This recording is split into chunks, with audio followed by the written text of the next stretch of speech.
Fill up করার আগে দুটো জিনিস আপনার কাছে প্রশ্ন আসবে, সেটা আছে আমার 2002 সালে নাম ছিল কি ছিল না। এইবার আমি আসছি হচ্ছে, যদি আমার 2002 সালে নাম ছিল, ব্যাস শেষ। আপনি কারেন্ট ভোটার কার্ড অনুযায়ী আপনি ফিল আপ করবেন প্রথমটা।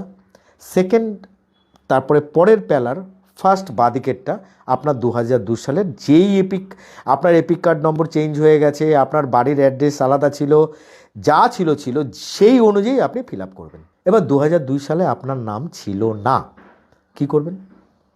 2025 সাল অনুযায়ী আপনি উপরের কলাম এবং টেবিল আপনি ফিল আপ করে নিলেন।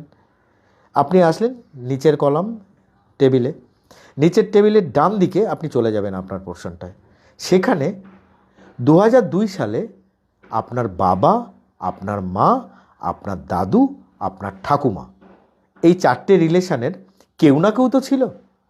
তাদের যেই পার্টে, ভারতবর্ষের যে কোনো প্রান্তের, যে কোনো বিধানসভার যে কোনো পার্টের যে কোনো সিরিয়াল নাম্বারে আপনি থাকতে পারেন, আপনার বাবা, মা, আপনার দাদু, আপনার ঠাকুমা, এই রিলেশনে আপনি তাদেরটা